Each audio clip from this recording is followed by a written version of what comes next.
este día lunes 28 de octubre, día post-elecciones, un tema que evidentemente se va a tomar la agenda durante esta semana que es cortita, ¿no? Porque el jueves y el viernes son días feriados. Pasamos a saludar inmediatamente a nuestros invitados, invitadas. Primero partimos por Mario Herrera, doctor en estudios sociales y políticos, director también del Departamento de Ciencia Política de la Universidad de Talca. ¿Cómo estás, Mario? Buenos días. Aquí cansado, con fatiga electoral también. Sí, todos tenemos un poquito de eso. Y también a la socióloga, coordinadora del Observatorio de Género y Equidad, Teresa Valdés. ¿Cómo estás, Teresa? Buenos días. Bien, estoy cansadísima, estuve apoderada ayer hasta bastante tarde, así que estoy lona, pero sí, muy contenta. Hasta la madrugada estuvieron varios, pasada la 1, 2 de la mañana, incluso ahí en los locales de votación. Bueno, este dicho, Mario, de que las elecciones no se ganan, sino que se explican, ¿no? Quiero partir por ahí porque ayer varios sacaban cuentas alegres, y lo habíamos advertido también que esto podía pasar, que todos de alguna manera se iban a declarar ganadores, ¿no? Podemos ir a desglosar eso y ver qué tan efectivo es, pero ¿cómo podríamos explicar el resultado macro, ¿no? Esto que de alguna manera se da, que Chile Vamos recupera muchas comunas, se equipara un poco una cuestión que era bien anómala, ¿no? Que la derecha o la centro derecha estuviera subrepresentada. Y también el factor de republicanos, que lo conversamos mucho aquí la semana, los meses previos, de que iba a dar una gran sorpresa. Se habló incluso de el Partido Social Cristiano, que podía tener un rol, y la verdad es que eso no pasó, ¿ya? Después podemos ver el dato casi anecdótico de amarillos y demócratas, ¿no? Pero en términos macro, ¿cómo ves esta correlación de fuerza, esta nueva correlación que se da a nivel de los gobiernos locales y regionales? Sí, voy a partir con Chile Vamos. Chile Vamos lleva un proceso en el cual ha perdido casi todas las últimas elecciones. Perdió las elecciones de convencionales. Cuando esto se fue hacia la izquierda, cuando el proceso fue el primer proceso constituyente, a Chile Vamos naturalmente le fue mal y fue el principal afectado. Luego, cuando fue el proceso en el que Republicanos obtuvo un muy buen resultado, ellos obtuvieron un mal resultado. Esta es la primera noticia positiva que tienen en los últimos 5 años y en toda esta vorágine electoral que hemos tenido de distintos procesos de alcaldes, de concejales, de constituyentes, etcétera. Entonces es una buena noticia para ellos en el sentido de que les permite sobrevivir. Yo sé que las elecciones no se ganan ni se pierden, sino que se explican, pero acá sí tenemos, evidentemente, hay un ganador, y ese ganador es fundamentalmente RN más que la UDI incluso. La UDI de hecho retrocede en algunas comunas, mientras que RN tiende a avanzar. Entonces eso lo que te habla es como una especie de reestructuración de este centro que en algún momento se diluyó con los procesos constituyentes, con el estallido social y todo lo demás. Y si lo miras desde el otro lado, el principal retroceso también está en el Frente Amplio. O sea, hay un voto ahí de castigo al gobierno, o sea, eso es evidente, pasan de 12 a 5, y además el retroceso es menor, por así decirlo, en el sector más clásico, más tradicional del socialismo democrático. Esta elección, yo creo que si tuviese que etiquetarla con una frase, es el regreso, por así decirlo, de los partidos tradicionales. Lo que tú decías de amarillos y demócratas, es lo típico que pasa con las divisiones de la ADC, con las divisiones de los partidos de centro. Son divisiones que al final, en términos electorales, no logran obtener necesariamente un buen resultado. Ayer, en algún momento, Demócratas casi saca un alcalde en Colchane, pero con la siguiente actualización eso ya no pasó. Entonces, la verdad es que ese trabajo territorial que tienen los partidos tradicionales es precisamente lo que les permite en este tipo de elecciones, en elecciones locales, obtener un buen resultado. Sí, el regreso de los partidos tradicionales, dice Mario. Teresa, ¿cómo podríamos resumir la jornada de ayer dentro de lo que se puede, ¿no? La verdad es que yo estoy súper contenta. Encuentro de que las amenazas que había, digamos, todos los agoreros, los medios de comunicación, sobre todo la televisión, digamos, que ha estado actuando absolutamente en favor de un determinado sector, y entonces tengo esa alegría, digamos, de reconocer el voto chileno, el voto del popular, con todas las aprehensiones, con todo lo que se dijo, ¿no es cierto? Y sentir de que este es el país real, con claro, lo que dice Manuel Ignacio en términos de volver un poquitito a lo que éramos, pero con cosas extraordinariamente interesantes de observar, digamos. A mí me resulta fascinante, digamos, liderazgos como el de Toledo. O sea, son fenómenos que uno espera, digamos, no son, creo que mirar los partidos es insuficiente, que hay que mirar los procesos que hay en cada una de las comunas y regiones y bueno, una cuestión importante para los partidos que es, digamos, donde se construyó unidad, se avanzó mucho más, donde no se fue posible, digamos, y tuvimos candidaturas por fuera, la cosa es compleja, es distinta, entonces hay muchas lecciones. Yo la verdad es que estoy satisfecha porque las amenazas eran de un retroceso horrible, de que republicanos iba a sacar todo, no sé, que la derecha iba a arrasar. Nada de eso sucedió y tenemos fenómenos en un sentido y en otro que nos muestran, digamos, que la gente está más bien mirando otros factores, digamos, no está mirando como se mira la política tradicional, si es de izquierda, si es de derecha, sino que está mirando gestiones, está mirando, y claro, no es que no esté influida por el escenario, no esté influida, yo creo que el caso de Iracy Hasler es probablemente de los que más revela las tensiones y todo lo que ha sido el debate previo, una acción absolutamente concertada, en la comuna más difícil y con más historias, digamos, de dificultades posibles, con el mayor porcentaje de votos, digamos, de migrantes, 1 de cada 3 votos son migrantes, entonces con una serie de factores. Entonces, claro, ahí uno dice, además hay que analizar más cosas, pero en general, digamos, a mí me parece que hay una excelente condición de que este país, digamos, es el que es y que va a seguir siendo a pesar de todo. Ayer daba risa porque los canales y todo eran un favorecer, digamos, a las candidaturas de derecha, un sorprenderse por Toledo. Y uno dice, ¿dónde viven? ¿Dónde están? ¿Qué es lo que han hecho? Bien, pasemos al desglose, Mario, de Teresa, de comuna por comuna, región por región, partiendo por el caso de la gobernación regional metropolitana, ¿no? Esto generó harto nerviosismo en el oficialismo, sobre todo, porque el primer cómputo del CERVEL, que era con un poquito cantidad de votos, daba un empate técnico entre Claudio Rego y Francisco Rego, y después, bueno, la demora que tuvo el CERVEL en actualizar los datos, dieron cuenta de aquello. Estamos viendo ahí un gráfico para quienes nos pueden mirar a través de Uchile TV, que da cuenta de esta diferencia, que es bien sustantiva. Finalmente terminó siéndolo, un 38,6 versus un 27,6 con Francisco Rego, ¿no? Macarena Santelices también tuvo una votación de más del 10%, ¿no? Por lo tanto, ahí eso se podría proyectar como una competencia reñida en segunda vuelta, ¿no? Ahí, Mario, preguntarte una primera apreciación, porque se decía esto de, bueno, si Claudio Rego pasa en primera vuelta, ¿no? Si es electo, se convierte en una figura presidenciable. Lo mismo se habla del alcalde de Maipú, quien ha dicho de manera súper enfática, categórica, que no está ni ahí, en buen chileno, con ser candidato a la presidencia, que él se va a quedar en Maipú, pase lo que pase, ¿no? ¿Cómo analizas esos datos de las candidaturas más votadas, ¿no? Curiosamente hay varios que perdieron y que son de los que sacaron más votos. Por ejemplo, Carla Rubilar, ¿no? Es una de las que sacó también una cantidad importante de votos. Sí, voy a partir por lo de Bogdanovich. Ese es el fenómeno, o sea, es una elección completamente atípica a toda la del resto de las comunas del país. Es una elección, es la primera mayoría nacional y es una primera mayoría nacional por mucha diferencia con el resto. Yo no conozco candidato presidencial que no haya dicho antes que no quiere ser candidato presidencial, pero evidentemente es un liderazgo que tiene que cuidar su propio sector, o sea, que tiene que cuidar de aquí en adelante porque es un liderazgo que está asociado con gestión, es un liderazgo que habla de resultados, es un liderazgo que no habla tanto de una cuestión programático-ideológica, que sí la tiene detrás, pero eso es capaz de transformarlo en elementos de gestión. Y eso es un atributo que pocos políticos tienen en general. O sea, la capacidad de enganchar en un discurso con atributos de carisma y con atributos de gestión al mismo tiempo. Normalmente son vistos como atributos excluyentes. Ahora, hay elecciones que una de las cosas curiosas que tiene esto de Orrego versus Orrego es que, y siempre le pasa al CERVEL, en el caso de las gobernaciones metropolitanas entran primero los votos de Las Condes, entran primero los votos de Vitacura, entran primero los votos del sector oriente. Entonces siempre crean como esta especie de sensación de que va ganando el candidato de derecha y después eso se diluye en la medida que van entrando en los votos del resto del resto de la región metropolitana. No nos extrañemos si en la segunda vuelta, los primeros cómputos, también hay una diferencia menos marcada o una diferencia más a favor de Francisco que de Claudio Orrego. Ese era un liderazgo presidencial. Orrego ha estado reñido muchas veces con las elecciones, intentó muchas aventuras presidenciales.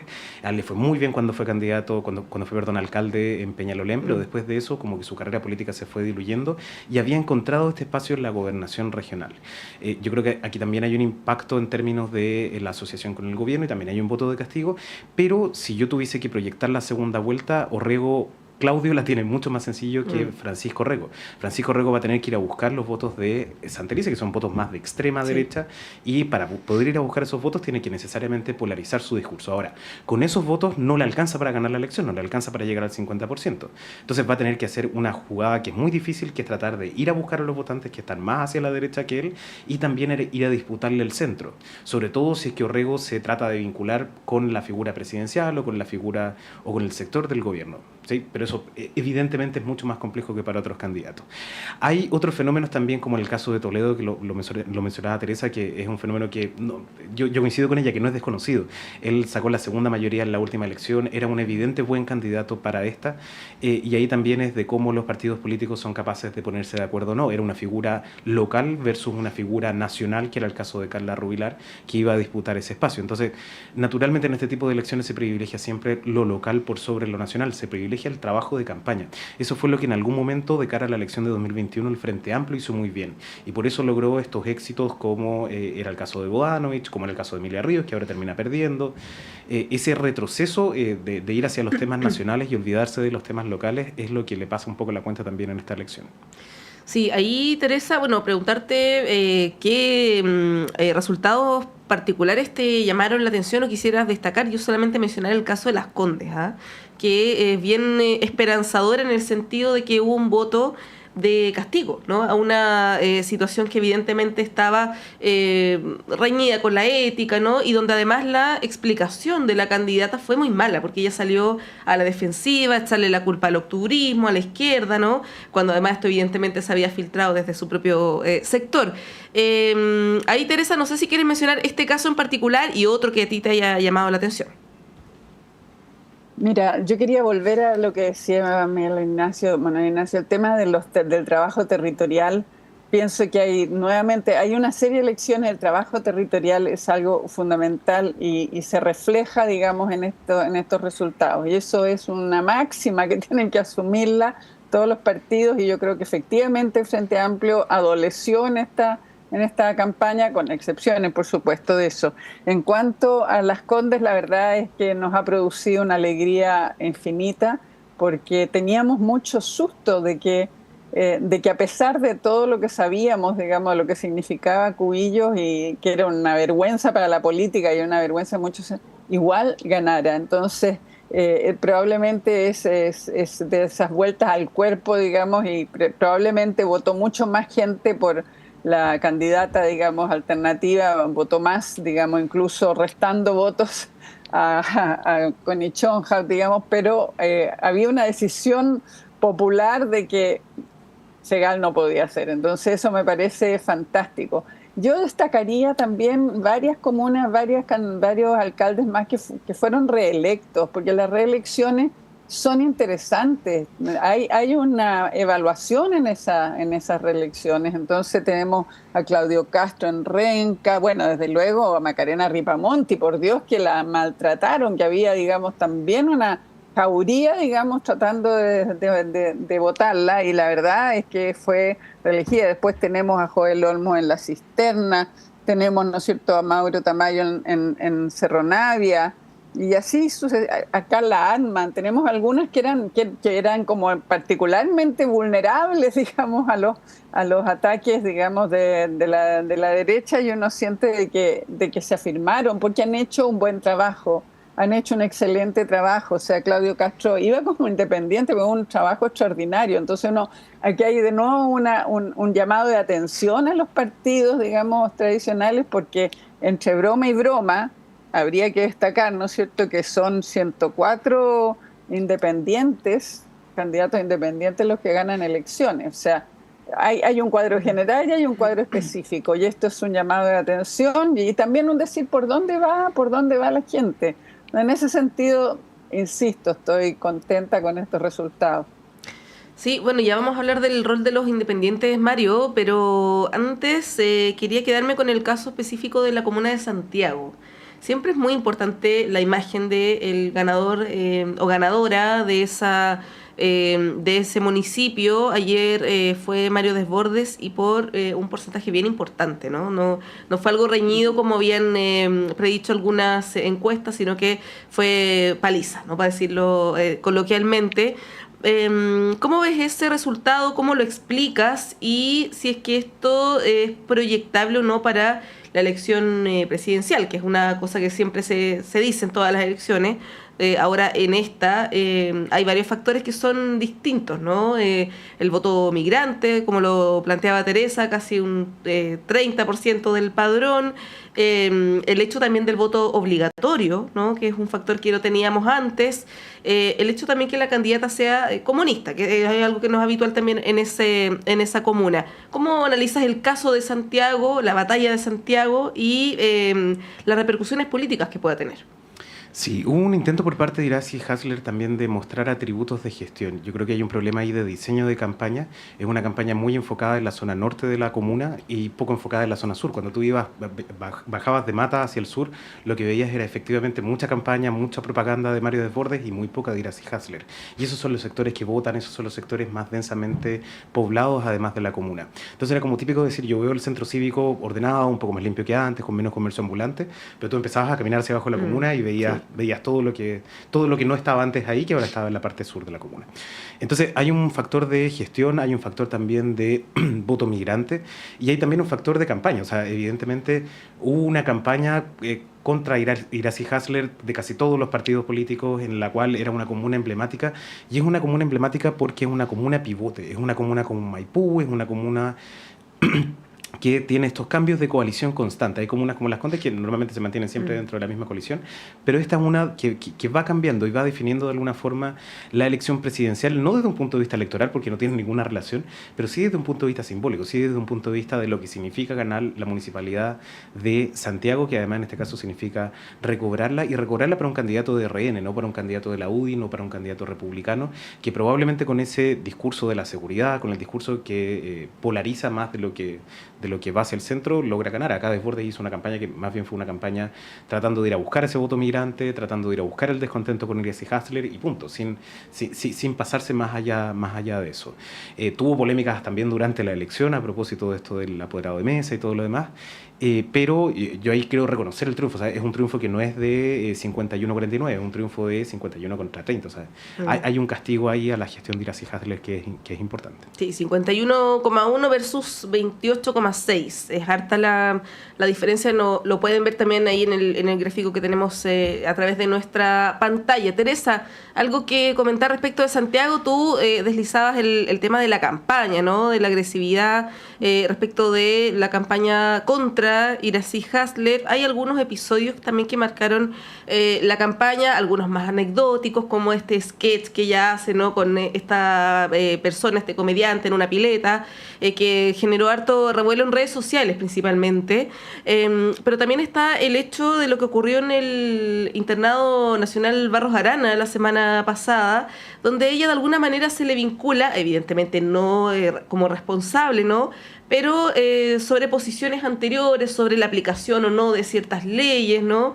Se le vincula un poco con una posición más tibia respecto de hechos de violencia escolar. No estoy diciendo que sea así, sino que es una crítica que se le ha hecho. Teresa, ¿cómo viste el caso de Santiago, la campaña? ¿Qué te parece?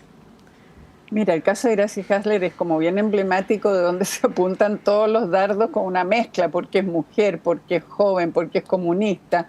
Y de verdad, cuando uno piensa lo que ella ha hecho en materia de seguridad, todo lo que es desarmar las casas, ¿no es cierto?, Tomás, por el narco y todo, ha hecho un trabajo que no había hecho nadie.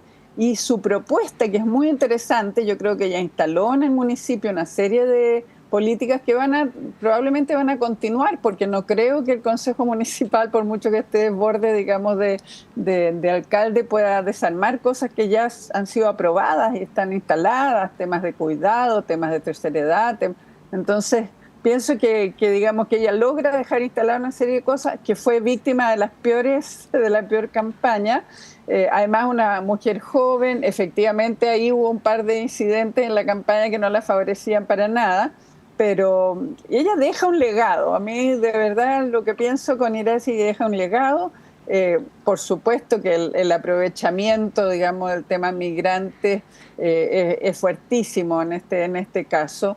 Es la comuna con más, digamos, donde más se ve, pero todos los que conocemos y que vamos a Santiago sabemos, digamos, que en este periodo hubo mejores. El centro de Santiago, tienes razón tú, digamos, que la zona sur yo no tengo conocimiento, no puedo opinar, pero que el centro de Santiago hay claramente una situación distinta, y eso es, digamos, mérito de ella. Entonces, pienso que ella queda como un liderazgo con capacidad. Ha sido el tema de educación, sin duda lo del INBA afectó, y el tema del aula segura, no aula segura, es algo que está permanentemente, digamos, y pienso que Desbordes va a tener dificultades con el tema de educación, precisamente por sus amenazas permanentes a cómo se actúa o cómo actuar, digamos. Entonces, eso me pasa con Iracy Hasler. Creo que ella queda además como una líder importante, y eso se capitaliza. A mí, mira, mi preocupación, porque todavía no he tenido tiempo de mirar todos los resultados, es cómo quedamos las mujeres. Tengo la impresión que que se pierden, digamos, mujeres, que hay menos que la vez que en el anterior, pero no he tenido tiempo de sacar las cuentas todavía. Las candidaturas de mujeres, o sea, en el total eran pobres, eran 25%, y bueno, también había una cantidad increíble de candidaturas dispersas. Entonces, finalmente, ¿cuáles son las que consiguen el mayor respaldo de partidos y que las candidaturas independientes, digamos, tienen más dificultad? Eso todavía no lo he analizado, y eso es lamentable, porque todavía no tenemos, digamos, una ley de acción afirmativa, porque los municipios son especialmente, digamos, cercanos a la realidad, y cuando uno está trabajando, yo estuve generando ahí, participando en unos diálogos a nivel territorial, tanto en Cerro Navia como en Ñuñoa Sur, y tú te das cuenta de por qué es importante que haya mujeres en muchas comunas, porque las necesidades, la situación que están viendo las mujeres en muchas comunas requiere ser atendida, y con urgencia, y pasa por temas familiares, temas de deserción escolar, temas, digamos, de tercera edad, de salud. Entonces, yo echo de menos, digamos, de que podamos tener más mujeres que puedan enfrentar esas necesidades. Sí, bueno, tenemos un gráfico ahí también para que quienes nos están viendo, porque no solamente nos pueden escuchar por la 102.5 y también por todas nuestras plataformas, sino también nos pueden ver por la 11.2 o el 11.2 de señal abierta en UChile TV, un gráfico respecto de género y rango etario respecto de la última elección, que da cuenta de, claro, efectivamente hay una diferencia entre hombres y mujeres, pero no es tan sustantiva como en elecciones anteriores. Mario, respecto de Santiago. Santiago es un fierro caliente, ¿no? Porque están todos los temas que decíamos: migración, educación, violencia escolar, el tema de la seguridad, ¿no? La basura que tú describías también. Ahora va a llegar Mario Desbordes con un tremendo desafío de hacer las cosas distinto, ¿no? ¿Cómo ves eso? Porque, bueno, por algo también en Santiago no hay reelección. Sí, mira, te puedo hacer un pequeño apunte sobre el tema de género que creo que es importante, porque efectivamente yo tengo el dato, el 17% de los alcaldes electos son mujeres, y ese es el mismo porcentaje que tuvimos en 2021. Eso lo que habla es de que si en el año 92 era un 7% y fue creciendo paulatinamente hasta un 17%, de manera muy paulatina por supuesto, en esta última elección ese porcentaje se mantuvo y incluso bajó un poquitito. Ya. Eso de lo que habla es un desafío que tienen ahí pendientes los partidos políticos. O sea, en todos estos años, con todas las elecciones que hemos tenido, era la oportunidad para generar liderazgo liderazgos femeninos, para generar liderazgos distintos, de renovación, de etcétera. Y en algunos casos se ha logrado, y Hasler es un ejemplo de eso. Yo coincido con Teresa que ya le queda todavía vía política por delante, pero son casos anecdóticos más que la generalidad. O sea, cuando uno mira la generalidad, en realidad lo que en términos de representación femenina nos mantenemos, siendo que las mujeres además son muy buenas candidatas, son muy eficientes en términos de gasto, existe solidaridad de género. El gráfico que tú mostrabas ahí mostraba que las mujeres tienden a participar más que los hombres, hay una brecha en términos de participación. Entonces, para cualquier decisor racional es normal poner una candidata mujer. Y cuando tú tienes todos los argumentos racionales para hacerlo y no lo haces, la única explicación a eso es una explicación cultural. Y ahí es donde efectivamente estamos en un problema que requiere de leyes, que requiere de cuotas, que requiere de incentivos para que los partidos políticos efectivamente lo hagan. Claro. Y ahora sí me voy al caso de Santiago en específico, pero no quería dejar pasar eso porque siento que es importante. En el caso de Santiago yo creo que sí, es como el caldo de cultivo perfecto para una candidatura de derecha. Era la situación de seguridad, era la situación de educación, era la situación de migración, eran todas las situaciones en combinación. Y ahí es donde Desbordes fue muy inteligente en términos de diseñar una campaña para los migrantes, porque existe esta asociación natural de los candidatos de derecha de asociar migración con problemas de delincuencia, y él tuvo una doble estrategia, una estrategia para los migrantes, que era una estrategia mucho más vinculada con el territorio, con personas que efectivamente tenían ese contacto, que tenían esa puerta de entrada dentro de la población migrante. Él fue también a algunas manifestaciones después de la elección de Maduro, de todo esto que ocurrió. Entonces enganchó con ese discurso al mismo tiempo que enganchó con un discurso de seguridad. Entonces logró combinar estas cosas. Y ahí es donde al Frente Amplio le falta efectivamente, o al sector del gobierno en general, voy a incluir al socialismo democrático ahí, tener una claridad, una agenda con la población migrante que sea clara. Porque si vamos a los inicios, la agenda era una agenda muy pro-migrante que se fue diluyendo con el tiempo en la medida en que empezó a aparecer esta asociación entre migración y delincuencia, que es una asociación poco afortunada, por así decirlo. Entonces, y ahí se entrampó en el juego de la derecha, de la centro derecha, al no ser capaz de dar una respuesta. Seguimos siendo promigrantes y los vamos a defender a todo costo, vamos a defender la migración como un principio, o más bien vamos a ir a hacer esta asociación y nos vamos a meter dentro del juego de la centro derecha.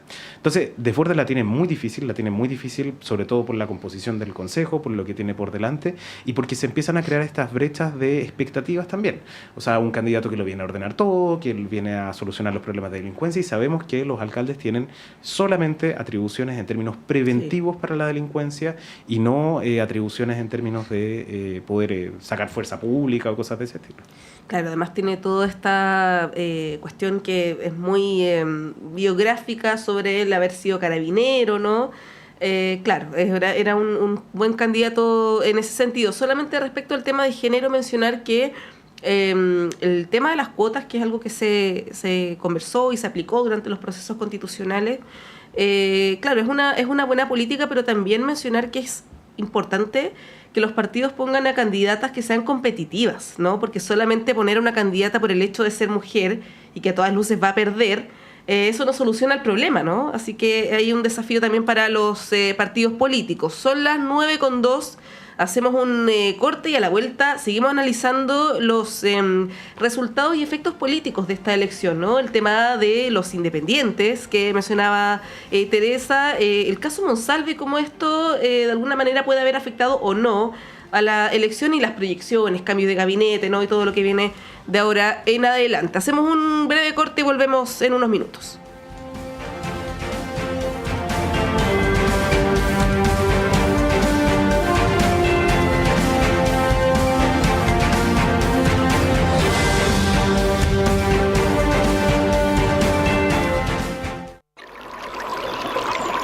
Aguas Trallén o Cascada en Mapudungún es la mejor agua purificada con tecnología de última generación. Para más información, visite su página web www.aguastrallén.com.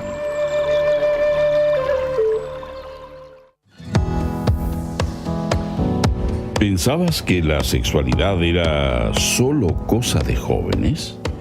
Las Vueltas de la Vida, un programa que desafía los estereotipos y nos invita a explorar la sexualidad en las personas mayores. Hola amigos y amigas, soy Johnny Acevedo Ayala, profesor asociado de la Facultad de Medicina de la Universidad de Chile, y les invito a escuchar cada martes a las 11 de la mañana Las Vueltas de la Vida, sexualidad de las personas mayores.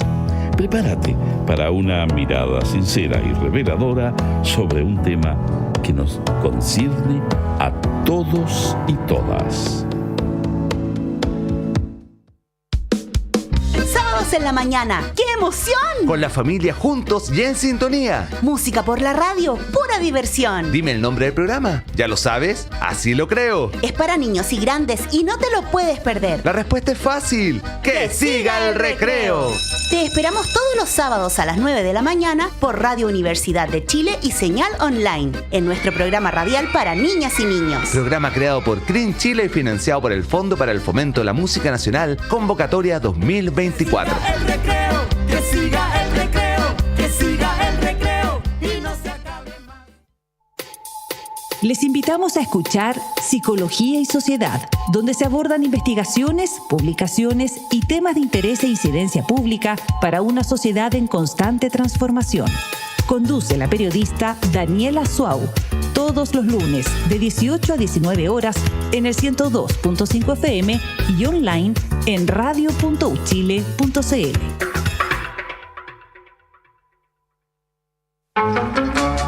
Radio Universidad de Chile le invita los lunes a las 21 horas a buscar en conjunto el Bello Signo.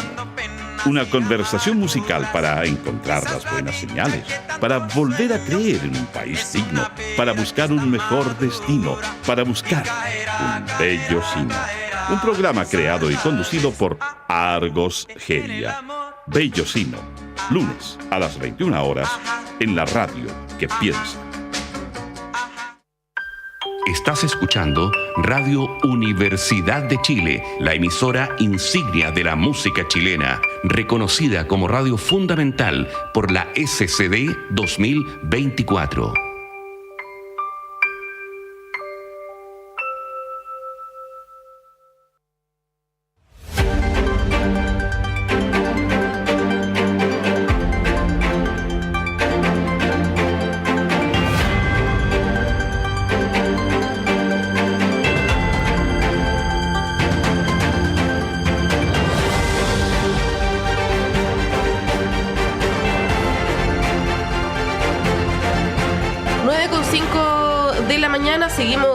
Con las conversaciones aquí en Radio Análisis. Estamos con Teresa Valdés y Mario Herrera de la Universidad de Talca, Teresa del Observatorio de Género y Equidad. Estamos hablando de las elecciones municipales y yo les había dejado instalado el tema de los independientes, que es un fenómeno que llegó para quedarse. Hay algunos que han planteado que, bueno, a partir de esta, no solo de esta elección, sino de otras, el cambio del sistema político es urgente, prioritario, ¿no? ¿Cómo ven el rol de los independientes y de los que yo llamo falsos independientes? Porque son personas que renuncian al partido, pero, bueno, siguen perteneciendo al mismo sector, teniendo las mismas ideas, por lo tanto no es que sean independientes. El concepto independiente igual creo que es debatible, ¿no? Mario, ¿cómo ves el desempeño que tuvieron este sector, por decirlo de alguna manera, que fue bien relevante, que es ser como oficialismo, oposición, independiente, ¿no? Es como la tercera fuerza.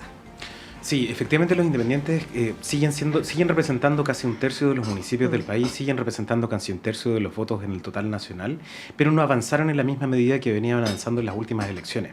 La última elección en particular, la de 2021, fue una elección muy mala para Chile Vamos y fue una elección muy buena para los independientes y fue la elección donde empezó a aparecer el Frente Amplio como opción política. Esta elección fue una elección en la cual Chile Vamos logró recuperar ese espacio, pero los independientes no crecieron. Los independientes, como que el crecimiento del independiente fuera de pacto, el independiente díscolo, etcétera, efectivamente no subió. Eso tiene dos posibles explicaciones. Una de ellas es que esta es una de las elecciones con más cantidad de partidos en disputa. Son 22 partidos que presentaban candidatos a alcalde. Y eso lo que te llevas a la discusión sobre la reforma del sistema político y la reforma a la ley de partidos políticos, que en este momento lo que hace es incentivar la creación de partidos políticos. Entonces, para acceder a financiamiento, para otra serie de cuestiones, es más cómodo para un candidato ir a través de un partido político con un bajo requisito que ir como un candidato independiente. Y hay una segunda clave ahí que es importante, que es entender que el paso del voto voluntario al voto obligatorio no significó un aumento de los independientes como podríamos haber pensado en el periodo previo. Sí significó un aumento considerable en los votos nulos y en los votos blancos. En el caso de alcalde se quintuplica la cantidad de votos nulos y blancos, y en el caso de la elección de concejales y consejeros regionales llega al 20-25% los votos nulos y blancos. O sea, ese es el efecto de desafección, ese es el efecto de una generación perdida, ese es el efecto de el voto voluntario que tuvimos durante los últimos 12 años en procesos electorales. Lo que van a tener que hacer todos los candidatos independientes que sean candidatos de partido, candidatos independientes, es ir a buscar precisamente a esos votantes nulos y a esos votantes blancos. Y lo van a tener que hacer en el corto plazo, porque tenemos elecciones en casi todas las regiones del país para gobernador regional, y ellos van a ser clave. De hecho, el voto nulo y el voto blanco es mayor en gobernadores regionales que en alcalde, a pesar de que son cargos igualmente conocidos. La gente más o menos tenía un candidato de alcalde, más o menos tenía un candidato de gobernador regional, y en las otras dos elecciones ya nos perdemos un poco. De hecho, los resultados desde el punto de vista del análisis los conocimos muy tarde y no formaron parte, como que de alguna forma no forman parte del debate, y eso también es una de las claves de las reformas electorales hacia adelante. Siempre pensamos que tener más elecciones es bueno, pero si tenemos elecciones con bajo conocimiento de los candidatos, si tenemos elecciones con altos votos nulos y blancos, hay que pensar ahí en el diseño. O las movemos hacia otra fecha de elección, o definitivamente pensamos si realmente estos cargos es necesario que sean electos o no. Hay una discusión ahí que todavía queda, que son parte de las reformas del sistema político y sistema electoral. Son los temas de los que poco se habla, pero que son importantes. Sí. Bueno, tenemos una infografía ahí respecto de los electos por pacto, ¿no? El pacto del oficialismo tuvo 111 electos, mientras que de Chile Vamos 122 e independientes 103. Por eso yo mencionaba que era como ya la tercera fuerza. Teresa, ¿cómo ves el rol de los independientes en esta elección? Lo que pasa es que los independientes están fuertemente ligados a la crisis de los partidos, entonces uno tiene que ir a mirar qué está pasando con los partidos, cómo se han ido, digamos, apareciendo como negativos para tanta gente. Y es bien divertido porque en las campañas, en los territorios, muchos independientes que iban dentro de listas iban perfectamente escondidos. Entonces, pienso que el desafío principal es para los partidos políticos, que los necesitamos. La reforma de los partidos, el que los partidos vuelvan a hacer lo que fuera en materia de canalizar las demandas de la población, de hacerse cargo. Ese es el problema. Para mí no son los independientes, son los partidos. Y entonces, obviamente que los independientes han estado también reaccionando mucho frente a la crisis de los partidos. Es cosa de mirar, digamos, los independientes que venían, que renunciaron a los partidos. Entonces, no creo que los independientes son la heterogeneidad misma, digamos, salvo que se distinguen por salirse de los partidos y por, digamos, hacer un discurso antipartido en muchos casos. Entonces, más bien me veo eso, digamos, y que la desafección, capitalizan la desafección con la política, pero principalmente eso. Y respecto a las candidaturas, y de las elecciones mismas, es brutal la desinformación. O sea, en el caso de gobernadores tú dices ya un poquitito más, pero en el caso de consejeros regionales, la desinformación y la cantidad de listas, yo estuve apoderada, así que les puedo decir que realmente era una cuestión pavorosa hacer los escrutinios con una cantidad de candidatos que nadie sabe quiénes son. O sea, a mí me estuvieron llamando hasta último minuto a decir, ¿y por quién vota uno por core? ¿Y qué hace? ¿Y qué hacen los core? Eso yo creo que ahí el CERVEL y en general todavía hay que desarrollar un trabajo de formación política, porque los gobiernos regionales son extraordinariamente importantes. Y el desafío, y sin duda que para lo que tengamos a futuro, el avanzar en descentralización, fortalecer el trabajo, el desarrollo regional y fortalecerlo institucionalmente es clave. Entonces, es lamentable, digamos, la poca difusión, la poca explicación, el que la gente en los territorios no tenía idea. Entonces, nos va a costar interpretar los resultados de las elecciones, sobre todo consejeros regionales. Y en el caso ya de concejales es un chiste, digamos, lo que fueron las candidaturas, los montones de pactos. Yo me imagino que los partidos tendrán que hacer una revisión. Yo creo que se han perdido una cantidad increíble de candidatas y candidatos a concejales simplemente por el gustito de decir vamos a medir fuerzas, que es un poquitito lo que pasó también en el caso de la elección de de Claudio Rego. Entonces, no si vamos a medir fuerza. ¿Qué medir fuerza? No, la verdad es que no responden. Tú dices, ¿cuál es la propuesta que te diga aquí vamos a medir fuerza y vamos a hacer proyectos alternativos? La verdad es que hoy día las personas están en otros términos, y por eso yo lamento que Claudio Rego no haya salido en primera vuelta. Creo que tenía todo para ello. Que hubo confusión con los dos Orregos, lo vi yo en el lugar donde yo estaba apoderada, que incluso algunos anularon y arreglaron el voto porque querían por el otro, pero eso me parece. Hablemos del caso llamado caso Monsalve y los efectos políticos que puede haber tenido. No estaba tan seguro que eso ocurriera, y a la luz de los resultados, Mario, ¿cómo ves que eso puede haber incidido o no en la elección, ¿no? Y hay quienes planteaban que esto podía quizás tener alguna relación con la votación de gobernador regional, ¿no? O la segunda vuelta de gobernadores regionales más que la primera. Y hay quienes, salieron ayer a hacer una crítica al sector, particularmente del oficialismo, por el manejo que se ha tenido de este caso. Por ejemplo, el senador Espinosa, ¿no? Fue muy crítico, dijo que era un desastre lo que había ocurrido ayer, e hizo también ahí el link con el manejo político del gobierno. ¿Tú crees que hubo alguna relación? Sí, yo creo que hay comunas donde ese tipo de temas son precisamente más sensibles, probablemente comunas como Ñuñoa, donde perdieron un candidato, comunas donde tienes personas de un nivel educacional que leen, que son profesionales jóvenes sobre todo. En ese grupo de personas este tipo de temas son temas más sensibles, son temas que les importan más como electorado, y donde la posición que tenga el gobierno, la posición que no tenga el gobierno, también tienen una suerte de plebiscitar al gobierno dentro de la elección. Este fenómeno de que un presidente pierde la elección intermedia no es nuevo en Chile, pasa en todos los periodos presidenciales. Normalmente esta elección de medio término, que es la elección la elección local, es una elección que suele perder el presidente, en la que le suele ir mal. Le pasó a Piñera, le pasó a Bachelet con anterioridad, le pasa a todos los presidentes normalmente, y es porque hasta cierto punto convive un electorado que es un electorado que premia la gestión, un electorado que premia al candidato, pero también un electorado que va a ser una especie de plebiscito del gobierno, que va a ser un plebiscito de la gestión a nivel nacional. Y como siempre el calendario de elecciones locales coincide en los peores momentos de aprobación, porque está casi justo a la mitad, es evidente que hay un efecto de contaminación también del gobierno. Y eso pega en el caso de Monsalve, porque es muy evidente, la gente es capaz de hacer la asociación entre caso y gobierno. En el caso de Hermosilla, por ejemplo, que uno también podría pensar de que tiene una asociación entre caso versus cierto sector político, esa es solamente de 1/3 de la población. Hay 1/3 de la población que asocia el caso Hermosilla con la UDI.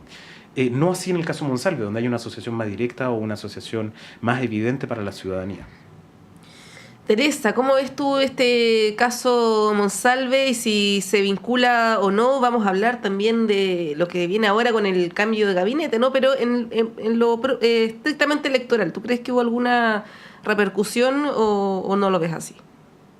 O sea, a mí me impresiona que hayan resistido a la presión por Monsalve, porque hemos asistido a una campaña pero horrorosa de la última semana. Realmente el nivel de ataques al gobierno, de ataques ha sido permanente, que no tienen nada que ver. Yo espero, digamos, que haya en las escuelas de periodismo, en distintos espacios, una mirada, digamos, crítica de lo que ha sido el manejo de los medios sobre la situación de Monsalve, porque han estado muchísimo más preocupados, digamos, del gobierno que del hecho de que haya un delito de violación que es gravísimo y de lo que eso significa. Entonces se acusa y se pretende, y yo creo que el efecto fue muy menor, si es que lo hubo, muy menor. Y claro, puede haber sido en comunas, como dice Mario, de Ñuñoa, habría que verlo, pero pienso de que si hubo un impacto fue muy reducido porque la gente es más sensata. Piensen ustedes que hemos sido maltratados durante tanto tiempo y los resultados electorales no son la debacle que se esperaba. Bien, Mario, el cambio de gabinete, que le preguntaba también Claudio Medrano hace unos minutos a Lautaro Carmona, presidente del Partido Comunista. ¿cómo ves tú esa posibilidad? O sea, no una posibilidad, es un hecho, ¿no? Que el cambio de gabinete se va a producir en los próximos días, la próxima semana probablemente, porque hay un plazo legal para que ministros puedan postular al Congreso. Ahora, la pregunta es, ¿de qué magnitud debiera ser ese cambio de gabinete? ¿Debiera afectar o no al equipo político? Hay quienes dentro del oficialismo dicen que sí, otros que no es necesario. ¿Cómo lo ves tú? Sí, el cambio de gabinete capitaliza la derrota en las elecciones y eso es un problema para el gobierno. O sea, yo sé que hay un plazo legal y que evidentemente lo tienen que cumplir, pero es reconocer que hay un problema de diseño y que tienen que de alguna forma cambiar de cara a lo que les queda de gobierno y de cara a la elección presidencial del próximo año. Entonces, ese como primer punto. O sea, no es una buena idea hacer un cambio de gabinete a pesar de que sé que están obligados a hacerlo por un plazo legal. Pero el cambio de gabinete tiene que ser con un mensaje fuerte, de que el caso Monsalve tiene ciertas repercusiones, de que la agenda de seguridad es efectivamente una prioridad para el gobierno, que es el eterno cuestionamiento que van a tener, y ahí hay que pensar en los roles que va a desempeñar cada uno de los integrantes del gabinete, porque lo que uno esperaría es que esto fuese un cambio dentro del gabinete político y dentro del gabinete de seguridad, pero no necesariamente va a ser así, va a ser un cambio a nivel sectorial, porque hay algunos de los ministros que se proyectan como posibles candidatos al Senado, como posibles candidatos a diputados, etcétera. Entonces, hay que pensar ahí cuál es el diseño que se quiere hacer. O sea, que hay que tener efectivamente un vocero que conduzca esa vocería y evitar que pasen errores comunicacionales como lo de Monsalve. Lo de Monsalve fue un error comunicacional por parte del gobierno de manera sustantiva. O sea, 5 vocerías al mismo tiempo, cada día teníamos un vocero distinto nuevo, cada día le íbamos agregando a alguien. Al final le agregamos hasta Lizalde y cada uno de ellos terminó cometiendo un error ahí. Entonces, ahí hay que pensar en un diseño comunicacional de cara a la elección presidencial, si no, la elección presidencial también se va a transformar en una especie de plebiscito hacia el gobierno y eso evidentemente no le conviene a esa coalición. Entonces, ¿el cambio de gabinete es necesario? Sí, es necesario porque además del plazo legal hay que hacer reformas de cara a pensar en un diseño de gobierno para lo que le queda al gobierno. Sí, un diseño comunicacional, dice Mario. Teresa, ¿cómo lo ves tú y cuál sería el diseño político? Que es lo que uno también se pregunta, ¿no? En esta ya última parte del gobierno donde tiene que sacar adelante reformas importantes. Estamos hablando de pensiones, la ministra Jara se iría. Estamos hablando de Finalcae, el ministro Cataldo se iría, ¿no? Seguridad, eventualmente la ministra Toá, si es que emprende una candidatura presidencial o no sale no sale antes, también se iría. Entonces ahí cuesta vislumbrar un diseño político del gobierno, ¿no? Para esta recta final.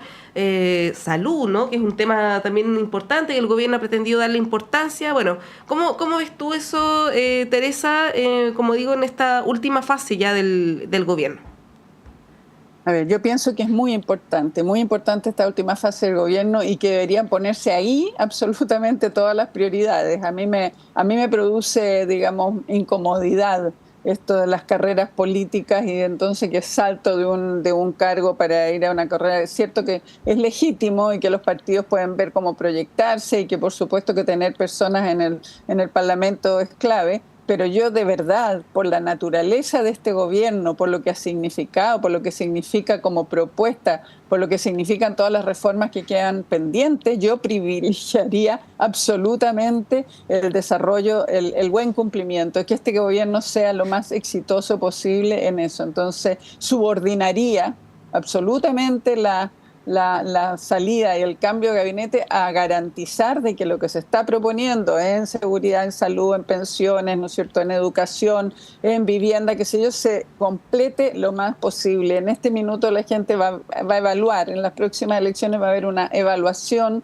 de cómo es que esta propuesta, que es una propuesta que ha sido distinta, que se ha encontrado con miles de dificultades, cómo esta propuesta con un presidente joven y con un equipo, ¿no es cierto?, como el que ha sido, efectivamente responde a las necesidades del país. Entonces, de verdad que yo me he enojado bastante al enterarme de las aspiraciones o las posibles salidas del gabinete para ir a candidaturas. Me van a perdonar, pero soy absolutamente en ese sentido conservadora. Creo que el gobierno tiene que mantenerse, ojalá se mantuviera con sus mejores cuadros hasta el final y por supuesto que con un diseño pensando en qué es lo que deja este gobierno al pueblo de Chile, qué es lo que nos deja a todos. Entonces, esta tensión entre los intereses, digamos, partidarios, que son legítimos y que, por supuesto, tener un determinado parlamento a continuación es relevante. Todo eso lo sabemos, sobre todo con el Congreso que tenemos. Sin embargo, para mí el privilegio está cumplir con la tarea de gobierno.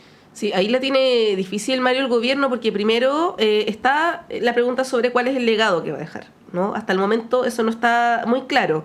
Segundo, la falta de elenco, ¿no? Vimos que, más allá de todos los errores, las 48 horas que se tomó el presidente para sacar a un ministro y ponerlo de subsecretario. Me imagino que no tenía nadie más en carpeta. Y tercero, el dilema, apuntando a lo que dice Teresa, de que es más importante fortalecer el Congreso, el próximo Congreso, donde sabemos que ahí se puede viabilizar o trabar proyectos, ¿no? O más bien tratar de poner todos los esfuerzos en que este gobierno pueda sacar adelante las tareas que se comprometió con la ciudadanía, ¿no? ¿Cómo ves ese dilema que tiene el gobierno? Sí, yo creo que se pueden hacer las dos cosas al mismo tiempo. O sea, se puede tener un gobierno que funcione, un gobierno que además naturalmente en el último año, como es un año electoral, es un año donde la atención mediática no se centra tanto sobre el gobierno, sino que se centra más sobre los candidatos. Y más bien lo que aparecen son, en teoría, los resultados, que son los resultados que se van a ir a mostrar. Entonces, hay que pensar en un diseño de gobierno que no perjudique a un candidato presidencial, pero a la vez que tenga esta capacidad para ir a cortar cintas, ir a mostrar resultados, ir a mostrar atributos de gestión. Yo creo que una de las claves, perdona que vuelva un poco a la elección local, pero una de las claves del discurso de Bodanovich, por ejemplo, de ayer, era hablar de gestión, era hablar de centros de salud, de CEFAM, de COSAN, de pavimentación de calles, cosas que la gente ve en el día a día, esa famosa lista de supermercados, que mucha gente le carga, pero que tiene un sentido de decir, oiga, mira, hicimos esto. Que este no va a ser el recordado, porque este gobierno tiene, en términos de legado, tiene dos posibilidades. Ser recordado como el proceso de los procesos constitucionales, de las múltiples elecciones, o ser recordado por un legado específico de gobierno. Recordemos además, Boric, que Boric es una persona joven, es una persona que todavía tiene una proyección por delante, y evidentemente esa proyección, su sector la va a querer cuidar hacia adelante. Entonces, tener un poco más ministros con menos protagonismo, pero con más de mostrar gestión, de mostrar resultados, de mostrar avances, y más bien dejar el resto de las cuestiones para los ministros o las personalidades más con una ambición más política por delante, dejarlas a ellos enfrentar la elección sin que el gobierno sea una carga para esos candidatos. Sí, ahí Teresa te traspaso la pregunta que le hacía Mario también sobre qué es lo que va a legar el gobierno, ¿no? Porque estábamos hablando de esta última fase, lo importante que es poder concretar ya ciertos proyectos. Ha habido algunas cosas, pero la verdad es que no son de una gran magnitud, son importantes. El tema de copago cero, ¿no? Son cuestiones que realmente afectan positivamente a la ciudadanía, pero no son vistas como grandes reformas, ¿no? Bueno, eso... en salud hay un avance significativo en muchas cosas. Es la primera campaña de invierno que pasamos sin ningún menor fallecido. Así es, sí. El tema de la vacunación contra el virus sincicial, entre otras cosas, sí. Pero no son vistas como una gran reforma, ¿no? Como sí hubo en gobiernos anteriores, sobre todo de la presidenta Bachelet. ¿Cómo ves eso, Teresa, el tema del legado? Porque este gobierno se instaló de alguna manera como un gobierno transformador. Esa era la promesa, ¿no? Hacer una serie de cambios relevantes, profundos en distintas áreas, pero sabemos que es imposible con el Congreso actual. Pero de todas maneras está eso, ¿no? De qué es cuál va a ser el sello de este gobierno cuando ya quedan 500 días, como tituló un medio de comunicación. ¿Sabes qué me pasa? Es que yo pienso que este gobierno ha hecho cosas tremendamente importantes, pero que no son las relevadas por los medios de comunicación.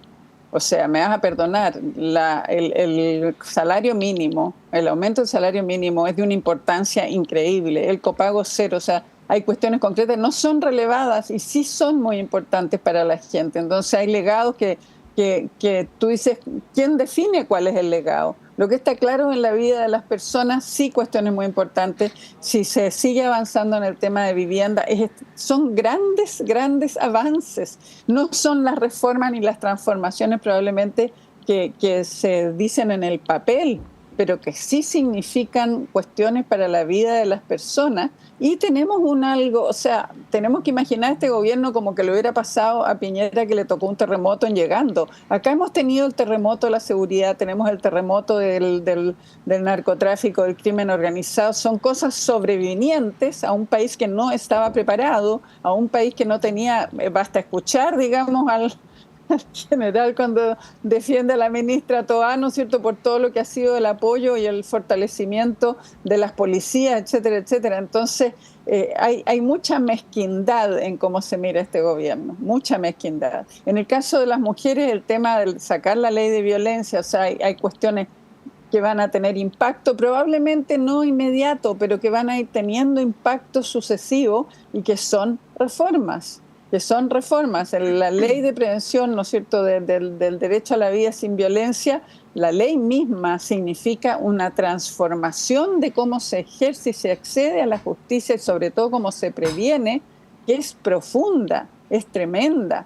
Entonces, tú me dices, claro, ¿cuál es el legado? Es que el legado no es, digamos, claro, uno piensa la reforma tal o la reforma cual, ¿no es cierto?, pensando el gobierno de Bachelet o de Lagos, pero acá ha habido cambios, digamos, que son para la vida cotidiana de las personas, que tendrían que ser más relevados por quienes están en las comunicaciones, porque hay esta distancia entre lo que la gente vive, excepto el tema de seguridad, que está ahí, por supuesto que todo lo que está avanzando, que es con el concurso del Parlamento, no es el gobierno solo, todo lo que se está avanzando en materia de reconocimiento de la seguridad de las personas como un derecho humano básico, es enorme. Entonces, eso me pasa, digamos, me molesta, digamos, esta idea de que los legados tienen que ser dejar construido algún evento, algún edificio especial por los 200 años, qué sé yo. No, está en la vida cotidiana y creo que hay que avanzar más aún.